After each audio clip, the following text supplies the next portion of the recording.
Hello and thank you for joining in on today's training. Heart & Solutions is a proud provider of CE-eligible trainings for our counseling community. This training may be eligible for continuing education credit hours through either the National Board for Certified Counselors, provider number 7376, or the Association of Play Therapy, provider number 21-645. To obtain CE hours for today's training, be sure to follow the steps in the description below to find and take your quiz. Good morning. Welcome to You Need a Training, a Heart & Solutions training program. In today's live webinar, we're going to focus on assisting students through emotional dysregulation. During the next 1 hour, this presentation is going to explain what emotional dysregulation is, ways to assist students through escalation, and things that could make emotional dysregulation worse. We're also going to explore resources on how to attend to issues related to emotional dysregulation. Today's training is presented by Briannan Huss. Bree is a therapist here at Heart & Solutions, and I'd love to share a little bit more about Bree before we begin. For those of you who are not familiar with Bree, as I mentioned, Bree is a therapist here at Heart & Solutions, where she provides school-based and virtual therapy services. Bree spends her time assisting a variety of people with different diagnoses.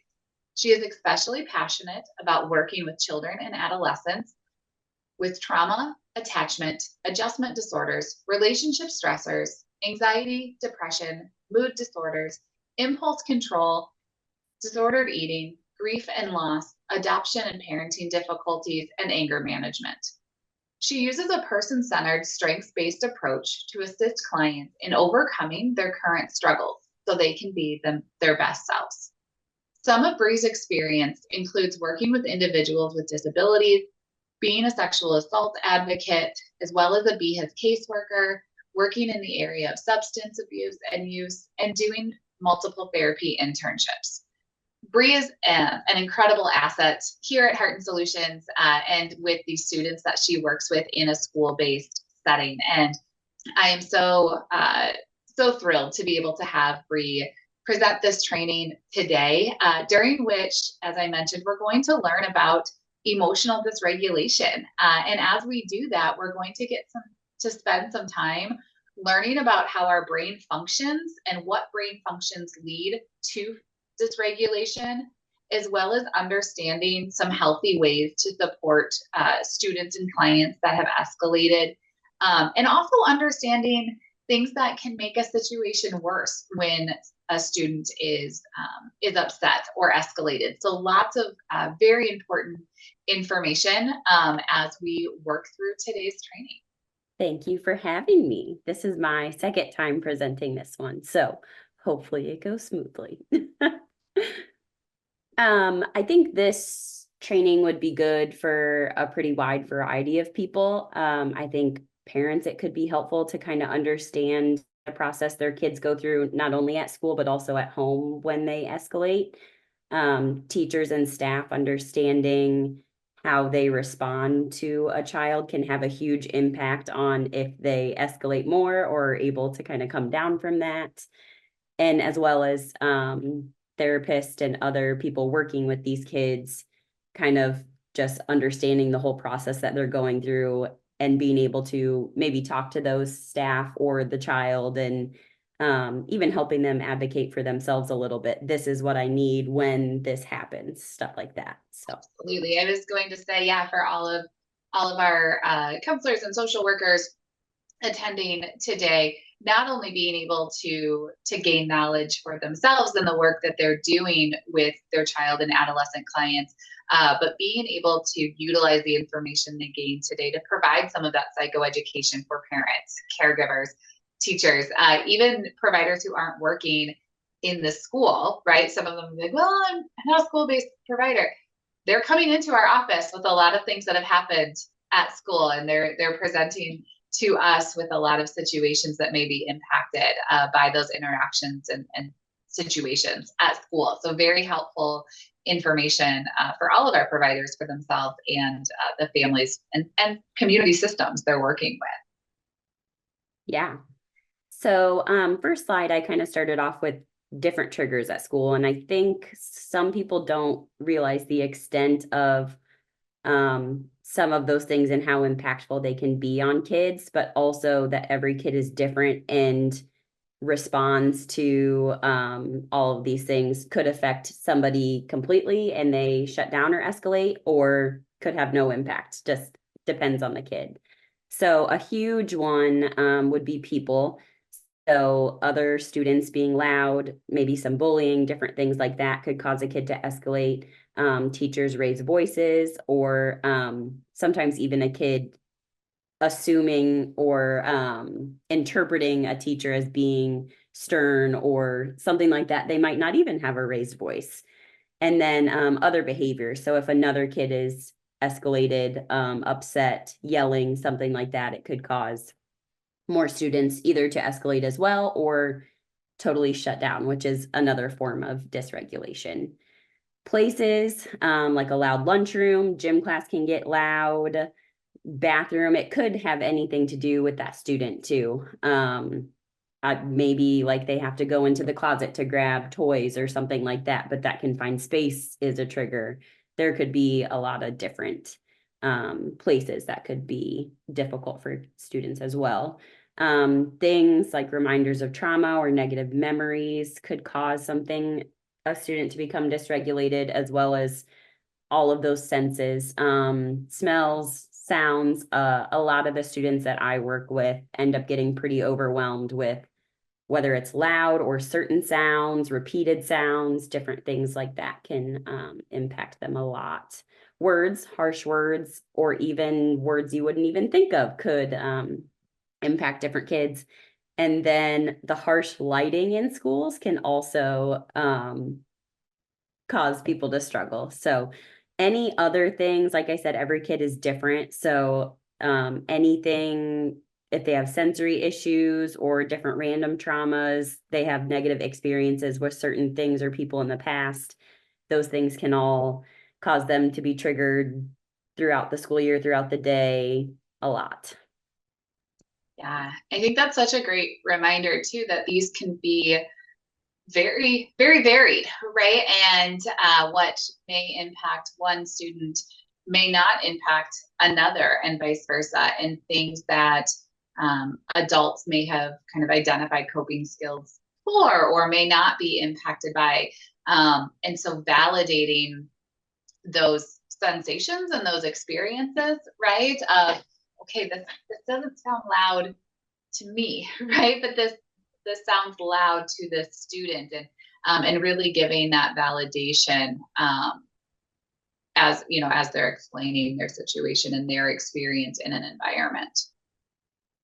So emotional dysregulation is when a child has difficulty with registering emotions, responding with emotions appropriate to context, and regulating emotional responses in social situations. So this could be suppressing or hiding emotions, like totally shutting down, or presenting with overly dramatic and excessive emotional responses. So this could be kind of blowing up, yelling, crying, getting very upset or escalated. So there's kind of two different ends of the spectrum, but they're both emotional dysregulation. So the brain plays a huge, huge, huge impact in emotional dysregulation. The human brain is our control center. It allows us to stay alive physically and emotionally, and enables us to make sense of and respond to everything going around us. So it starts with very, very minimal basic survival functions, which is mainly the brainstem, and then the mammalian midbrain, which is the center for emotions, which is our amygdala, which handles mainly flight, fight, freeze. So those in times of crisis, that helps us survive. It's basically like our survival functions. But the top of our brain is the cortical brain, and that helps us kind of think through things rationally, make sense of everything. So when these two different parts of our brain work together, they can stay calm, they're connected, even when we have heightened emotions. But if the lower part of our brains, there's a video later, but it talks about like, this is like our survival part of our brain. And then when this covers it, they're working together. It's all part of it. But when this lower part of our brain feels overwhelmed, this top part of our brain, our thinking and rational brain, flips our lid. We no longer have those connected, which means we might respond very emotionally or with distress. So we are not, once that lid flips, able to respond rationally too much until we're able to come back down and those reconnect. So I have a video. He explains it a lot better than I just did.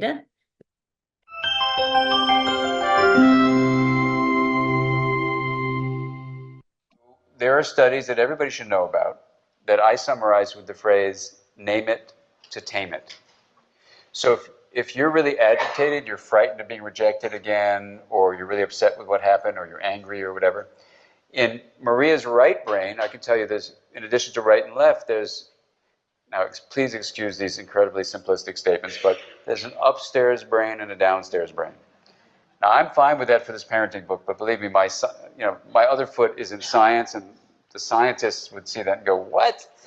But the fact is, there's a cortical rim where a lot of this higher stuff goes on, and there's everything below the cortex. So if you take your thumb and put it in the middle of your fingers and put your hands over the top, give this a try. This would be in my brain like this, see? And so this would be the cortex where you do all your thinking and planning and all that kind of stuff. If you lift up your cortex, you have everything below the cortex, which we call the downstairs brain. So that's reasonable. Downstairs is just a substitute for the word subcortical, which freaks parents out. So downstairs. And it's the upstairs brain is the cortex. Okay? So you lift up your upstairs brain, you go to your downstairs brain, that's the subcortex. It's the limbic area, and it's the brainstem. These are very ancient circuits responsible for things like emotion and motivation and fight, flight, freeze reaction and your arousal states whether you're awake or asleep, stuff like that. So what happens at that moment is, if we did a scan on your brain, we would say that your right amygdala and your limbic area and your downstairs brain, the downstairs brain would be super active. I'm scared, I'm scared, I'm scared, I'm scared, I'm scared, I'm scared. And studies show that if you have this kind of presence and of mind, I can get Maria's left brain to name the feeling from the downstairs brain, and you can show that she will squirt soothing neurotransmitters down to her right limbic area, right downstairs brain, and calm it down. Okay, so we quickly summarized that entire set of studies with name it to tame it. I mean, so that's all parents need to know. In the book, we didn't put any of this stuff, but everything is backed up by science, believe me. So what does that look like? I come to you and I have a problem. What do you? So here's what it looks like. So let's say you're agitated about being rejected by your friends. So I give you the hug. All I'm doing at that moment, I'm not naming anything. You don't jump to that. First, it's connect, and then redirect. So that's, we have these strategies, connect and redirect. So the idea is, first I connect with my right hemisphere. That helps soothe your whole system, but you're still nervous about going back to school. So then I said, well, let's talk about it. And you say, well, this happened, and she was there, and she was going to go to the party, but she didn't want to go, and then they turned away from me. They wouldn't have lunch with me. And I said, sounds like you're really feeling a big feeling of fear that when you go to school tomorrow, no one's going to want to have lunch with you. So we're naming fear. And I thought I was angry. And maybe you were angry too. But it helps to have the... Right, but you have to actually name the accurate emotion. Yeah, I hear that. Right? Because we could say, well, you're feeling excited to go for popsicles. But that's wrong. Yeah. Right? So it's not just naming anything. And when you name it, it registers as true. That's what I'm getting at, is sometimes we think we're angry, but in fact we're sad or we're fearful. So by you saying fear, it might in fact... That would calm your downstairs brain. Right. So at that moment, then we're using, first, connecting with the right hemisphere. It helps the system get stabilized. You don't feel alone. The next step is to name it to tame it. So I'm going to now help you with my left brain, because I'm going to use both my hemispheres together and go, gosh, I wonder what my daughter's really feeling here. And I'm not going to tell you what you're feeling, but I would say something like, I wonder if you're feeling scared. And then in Maria's brain, the whole system calms down. What an interesting explanation, right, Brian? And one that can be so easily shared, again, with parents and teachers, like we talked about, and even giving kids, right, that awareness of sometimes, I imagine, right, and maybe I'm taking your training away from you, right, but when we get dysregulated, right, sometimes it is hard to express that. And if I've been working with a child and they can look at me and go, right, like I'm in that downstairs brain, that gives them such a tool to be able to communicate at a time that traditional communication can be very, very difficult. Absolutely. Yeah. Sometimes whether we're shut down or totally escalated, verbalizing our needs or what we're feeling can be really hard. So a couple other things from the video that I really liked were the connect and redirect, because I don't even think he's talking about connecting those different sides of the brain, those different parts of the brain. But I also think like having a relationship built with that kid and connecting, having a safe person with them is also hugely important. So that connect and redirect, able to talk through, that's something I work on with a lot of my kids, is even if we're upset, being able to name our feelings, practicing that. So it's easier when we are sometimes a little escalated, knowing what that feeling feels like to us in our body. So it's easier to recognize and verbalize, because sometimes with practice, it can get easier to do that. So, and then the connect and redirect, but also the name it to tame it is so helpful. Having somebody you feel comfortable with assisting in that. Because it's okay if they say, no, I'm not scared, I'm this, because it's still kind of helping them get on track with what they're feeling and delving into those things. So, yeah.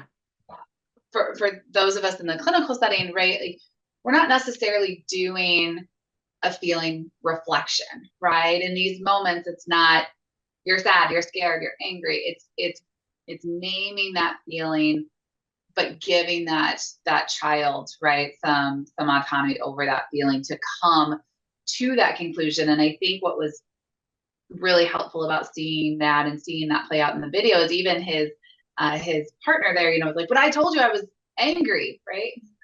I know you did, but I'm pretty sure you're feeling fearful, and not challenging someone when they're in that state of emotional dysregulation and go, I'm so mad at you, and not going, no, you're really sad that you didn't get to go to recess, right? But going, I hear that you're angry. I wonder if you're also maybe feeling sad, right? Like, in letting them have some control over naming that feeling to tame it. Yeah, I think something I've noticed with a lot of the kids that I work with is anger is sometimes easier to express than some of those harder emotions, than to say I'm sad or some of those other ones. I'm scared. Like, that's embarrassing to say you're scared or you're sad, but if I just say I'm angry all the time, then I'm tough for different things like that. So I think sometimes anger is the easiest emotion to jump to when there could be a lot of underlying things going on too. So when we have flipped our lids, that, like he kind of showed in the video, the different parts of our brain are no longer integrated and we cannot communicate our needs, stay connected with others, or problem solve. So if you're talking to a kid and saying, well, you just need to calm down, or how do we solve this problem? They're in the state that they're in, they're not going to be able to talk through that or do that. Children's brains are not fully mature, so all parts are not communicating effectively until the mid-20s. So children flip their lids much more often than adults with their brains not being fully developed yet. They need a lot more help, that support in reconnecting the rational brain with the emotional brain, and with calming down, learning how to respond and cope with strong emotions. So a lot of times an adult who has had practice and their brain is fully mature will say, well, why can't they just calm down? I can calm down. I know my coping skills.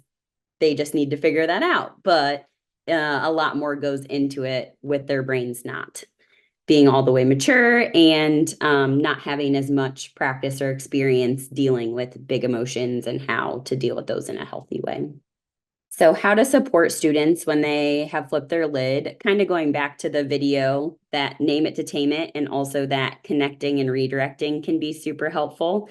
Some other ones, exercise. So whether this is at school and they take a lap around the school, if there's support staff, maybe they can walk outside for a few minutes. It's a great way to get feelings out in a healthy way. To have students, you could jump up and down, do some stretches. If they are really worked up, sometimes more like physical activity that really exerts some of that energy can be helpful. So jumping jacks or running or different things like that. Deep breathing. So breathing in slowly and deeply from your stomach and breathing out. So imagining all of the worry or whatever feeling you're having coming out of your body as you exhale, or sometimes counting while you're breathing. So one of my favorite ones that I do with kids, because it really, really makes them focus, is square breathing.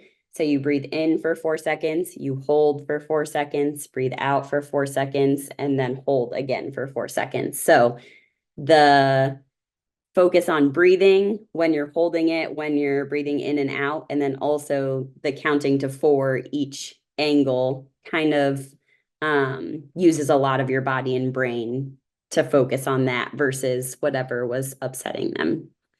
Imagining a comfortable, calm, and safe place. So whatever place that is for you, feeling the safety of it and putting yourself there to try to experience the sounds and sensations of that place. So imagining you're on the beach and whoever your safe people are there with you. You can hear the waves crashing and the breeze and seagulls. You feel the warm sun on your face, kind of going into as much detail as possible to really get their mind set on that. Counting awareness. So look outside and count the things that you see. You can count the trees, the stop signs, bushes, even the cars. This is a great mindfulness thing. So you're taking in your surroundings and what's happening right now. And then the counting also adds another aspect to it. Let the students talk with a friend or try to get them to laugh. This can definitely backfire sometimes. Sometimes laughing is not something that anybody wants to do, but with the right kid or the right moment, sometimes it can be helpful. But I think that finding somebody they're comfortable with and close with can be super helpful for them to kind of vent some of those feelings and talk through things. Ask them what they need in that moment to help calm down. They may or may not be able to verbalize that depending on how escalated they are, but letting them know, like, I'm here for you, and when you're ready, you let me know what you need, and I'm here to help you with that. What will not be helpful? Tell the student what to do, what they need to do. A lot of times when escalated, there will be a lot of defiance towards this, like, you need to stop, you need to calm down, you need to go here, do this. Usually escalates them even more.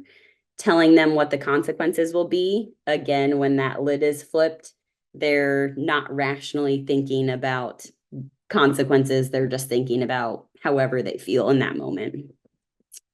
Try to get them to think about what they're doing. Again, they're not in that thinking brain. They're disconnected. So this isn't going to be helpful.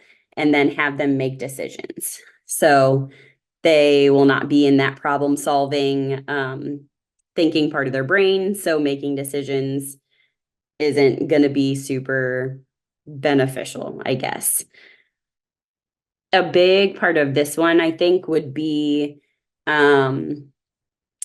staff or whoever is working with this kid when they are dysregulated, instead of being reactive and thinking they're being disrespectful, they're being this, kind of trying to think of it in that mindset of, like the doctor in the video said, they're fearful of this happening. They are angry, they're disappointed, trying to see it like from that kid's perspective. Yes, are they maybe being disrespectful to me right now?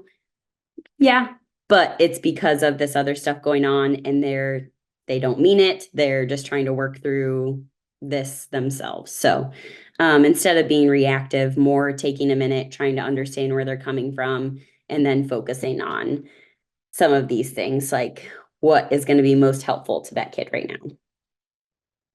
Helpful techniques to prevent emotional dysregulation. So practice recognition of naming emotions. So that name it to tame it can be super helpful. Just practicing that in your classroom, in your sessions, however you interact with that student, practicing, like I said, noticing those body signals, how your body reacts to different feelings, and knowing how that emotion impacts you, being able to name a variety of different emotions they might experience. Learning the association between body sensations and emotions. I know those are different for a lot of different people, but nervousness, maybe you get a pit in your stomach or you get antsy. So when you notice that happening, you go, okay, something's wrong, and being able to go, okay, I feel really anxious. What do I feel anxious about? And kind of being able to practice those things to work through them on their own so they don't end up flipping their lid. And then acquiring appropriate and safe emotional expression, regulation. So kind of figuring out what those healthy coping mechanisms are for the students. And it's good for that student to know what those things are so they can ask for those if they need them. It's good for staff to know what things work for that student, therapists, so they can continue like building on those things. So yeah. Some other resources that can be helpful for everybody.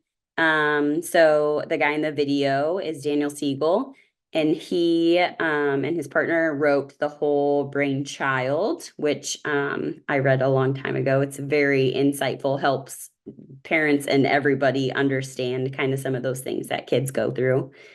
Mindsight, the new science of personal transformation. And then I have another video, which is a kind of a more fun way to explain the hand model.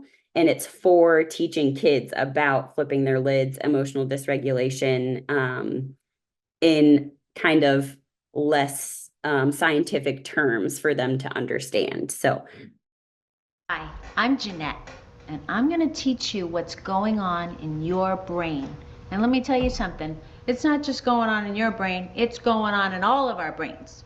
Our mom's brains, our dad's brains, our grandparents' brain, our sister, our brother's brains, even my brain. So let's look in our brains, okay? This is our spinal cord. This is the inside of our brain, the lower part, where we carry our feelings. And then this is the higher part, our thinking part of our brain. So let's open our brain and see what's going on inside, okay? So when we open our brain, you can see I have a little animal here. And I like to call my animal my little lion. You can call your animal part of your brain whatever you want. A snaky part, a bear part, whatever your favorite animal is. And in this part of our brain, our animal part, when he gets scared or stressed out or has really, really big feelings, he's gonna do one of three things.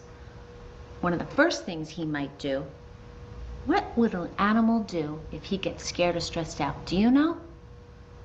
He might run away. And there's a second thing that he might do if he gets scared or stressed out. Do you know what that is? He might fight. He might bite, attack. Do people ever do that? I know I do sometimes. Sometimes I yell really loud when I get scared or stressed out.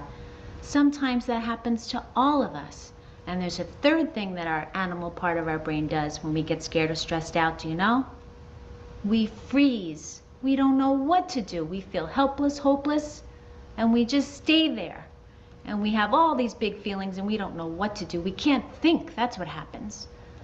Does that ever happen to you? I know sometimes that happens to me. However, because we're not animals, right? This is just an animal part in our brain. There's another part of our brain, and that's our thinking part, our talking part. Hi, hi. That's the part that can tell us what to do to take care of our animal part of our brain. It can say things like I messages. I feel scared. I feel mad. I feel scared. And it can tell us what it's feeling. And the second thing it can do, not only tell us what it's feeling, it can tell us what it needs.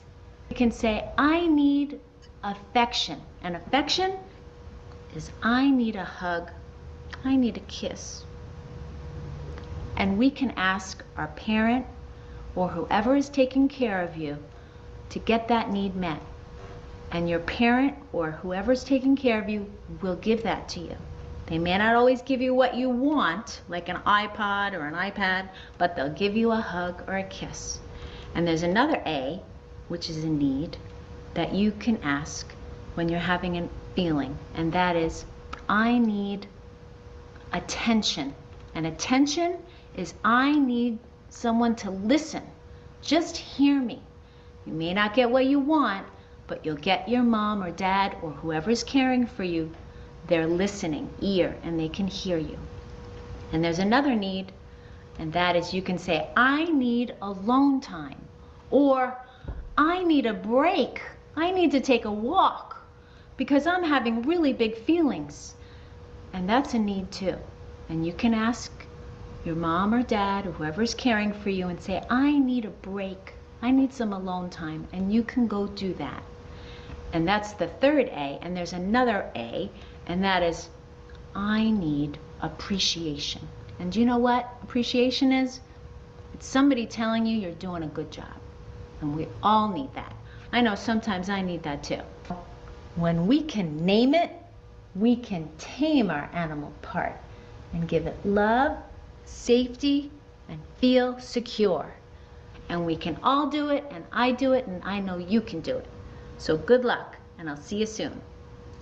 Bye. I love that. Great, right? I mean, thinking about the way that we can share that information with the children that we're working with, and honestly, even with teachers and caregivers, right? Sometimes parents are coming to us when they are completely overwhelmed, right? They themselves may be dysregulated.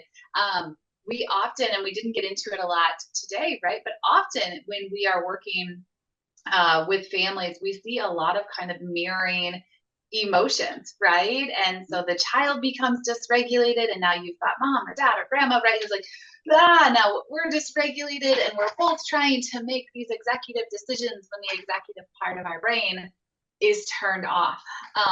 And I loved the finger puppets that she was using. I was, thinking as a play therapist as well, where I was like, I don't have a finger puppet. Do I have some stickers, right? Can I put an animal sticker on my finger, or a talk sticker, or can I get out some finger paint, right? And have a session where we're painting our hand and talking about those things.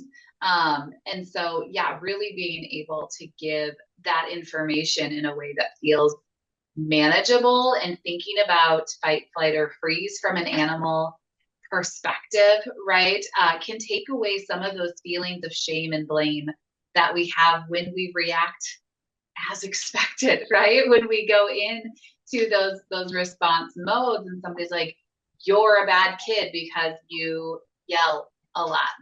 No, that's my animal part, right? And being able to address that without adding to those guilt and shame feelings.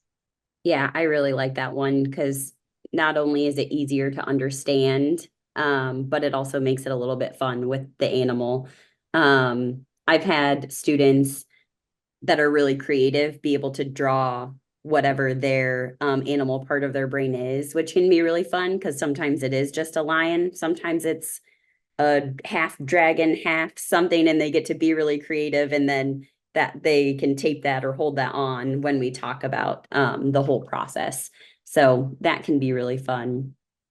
The other thing that you brought up that I really liked was how kids can feel when adults are like, they're a bad kid or they're out of control.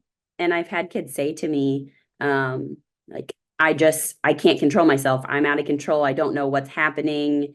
And they just feel lost and confused and they don't understand what's going on. So being able to walk them through, this is a natural thing. This is your body trying to protect you. And even though it's not the best reaction, helping them to kind of understand what that process is and why we have that. It's to survive. And it's also something that we can work on by practicing. If we're able to, before we're disconnected, say what that feeling we're having is and what we need, we can avoid flipping our lids. So really practicing those skills that help us name those feelings, share our needs, wants, whatever's going to be helpful, can avoid that dysregulation, which is so important. And that's a fun video. Absolutely. And I know you mentioned earlier, being able to give these children some autonomy over what they need, right? Which can almost feel a little counterintuitive when our next breath is like, they can't make decisions when they're dysregulated, which is also true. And so being really mindful as providers to be able to plan ahead for these states of dysregulation. And even with children who maybe don't experience a ton of dysregulation, thinking back to a client, right, who was very kind of typical, if not above average, functioning in school and kind of, flew under the radar with the sense of like, this wasn't a typical, behaviorally challenged child, didn't need a lot of intervention, but dealt with a lot of anxiety, right? And so sometimes we would become very dysregulated as a result of not being angry with not getting a toy or, things like that, and not being aggressive to other students, but very anxious of, I didn't do as well as I want, or my picture isn't turning out the way that I want to. And that dysregulation can look very different from some other dysregulated behaviors. But in those moments, right, needing to go, okay, what works for this child and their experience with dysregulation is not what works for this child who is, throwing and kicking and hurting peers, and having those safety plans in place, right? And so one thing I love to do with kids is take like a list of 100 coping skills, and I love to have them, kind of highlight the ones that they already know they really like to do or that help them, cross off the ones that are silly or don't work, and then taking that kind of one step further and talking about, okay, I know that you love going to the park, right? But if we're in math class, can't get you to the park, right? And so talking about, from the coping skills they've identified, almost making kind of like travel first aid kits, right? Kind of that size, and doing index cards or even putting them in those boxes so that they can have their coping skill first aid kit when they're at school versus when they're I had a kid I worked with, we were gearing up for a long road trip with the family, right? And what coping skills are available in the car, which was limited, right? So we had to be really mindful versus at home versus at grandma's. And also having multiple options in each setting, because if I only say I like to color pictures and that day that's not it, right? I want to make sure they're not having to think about that, but whether it's the counselor or the teacher or the parent can have those kind of at the ready to cycle through with them. Yeah, those are awesome to have, knowing what coping mechanisms are available in different situations. The other thing that can be helpful with the name it to tame it is I do a lot of like crisis cycles where we draw it out as a volcano. So baseline is when you're calm, everything's fine. Kind of working up the volcano a little bit is triggers. So knowing those things that upset you. So right away, if you notice something that happened that usually upsets you, you can respond to that right away. I feel frustrated, whatever that feeling is. And then going back to the bodily signals, the next one up is warning signs. So whether that's raising my voice, whether that's getting really focused on something, or body tensing up, heart racing, feeling warmer. It can be a lot of different warning signs, but then again, you jump to what do I feel? What do I need before you get to the top, to that crisis sensation. So being able to recognize a lot of those things are helpful to avoid dysregulation. Absolutely. And I wanted to kind of work backwards a little bit today too, as we start to reach our time. But talking about really one of your very first slides of what is emotional dysregulation, right? And being really mindful that we all have moments, right, where we yell or we cry or we kind of do these typical or expected reactions to high stress situations, but really thinking about it in terms of this emotional dysregulation is really out of proportion compared to what other children or adolescents would experience at that age, and they're often more extreme than what the situation warrants, right? So if I get my iPad taken away, I would expect a child to be upset, to maybe yell, right? Maybe even throw a pillow at the door, right? But if I see a child who is now starting to physically hurt themselves, or that caregiver that took the iPad away or is breaking property, right? Like being really mindful that, okay, we've really gone kind of past that typical or expected level of reactivity to a situation. And so thinking, just kind of keeping that in mind so that we're not like, oh, I'm working with this kid, right? And they cry when their brother calls them a bad name. Well, like that's probably right. And also being aware of like emotional dysregulation is not a psychiatric diagnosis, right? And we're not having clients come to our office. It's a symptom associated with several different diagnoses. And so if a teacher makes a referral, right, or a parent calls in and they're going, my child just seems really dysregulated, right? Their emotions are all over the place. They're out of scale. They're frequent. That in and of itself, right, is not what we're going to be putting in their diagnosis. But thinking about some diagnoses that could be associated with these big emotional outbursts. And so thinking about things like anxiety disorders, attention deficit hyperactivity disorders, autism spectrum disorders, going into that mood disorder category, right? You mentioned a lot of trauma work, right? PTSD, and others. And so kind of looking at those emotional outbursts, some of the root causes of them, and then looking at some symptom criteria that may be associated with the other experiences of this child.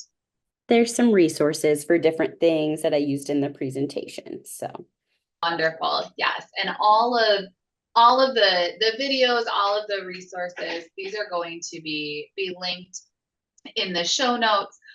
So for those of you that are watching the live webinar, you'll have access to all of those links as well. And being able to use those with your clients, again, with the parents that you're working with, and just enhancing your own knowledge of how to interact. There are times, we talked a lot about school-based kind of interventions today, or what that behavior looks like in the school, which you get to see right firsthand a lot of times. And schools with a school-based provider are really fortunate in a sense that they can, when you're available, right, get a hold of you and go, like, what do we do? But in an outpatient setting as well, right, there are going to be times in the therapeutic process that children become dysregulated, right? And so going back to that connect piece that you were talking about earlier, right? And making sure that we are putting in that front-loaded work to build that therapeutic rapport with our clients and getting to know what those triggers may be. What are the triggers in our office, right? As we're sitting with these kids. I won't go into too much detail because I don't want to kind of call anybody out unintentionally, but I worked with a provider forever ago that had sort of a theme to their office, and unintentionally, it was a very, on the surface, a very safe theme, something they really enjoyed, brought them a lot of peace and comfort, but had a particular client who was like, no, right? Like this room isn't going to work for me, and creating a space that's safe enough for our clients to share that, right? So where they're sitting in the room, what we have going on, and knowing we may say something, right? Whether that's related to the work they're there to do with us or not, right? Kind of accidentally, that can result in a state of dysregulation. For those of us working primarily with children, oftentimes our appointments in the office are after school, right? So they're coming to us already in a state of kind of natural dysregulation. They're hungry, they're tired, they're hot, they're bored.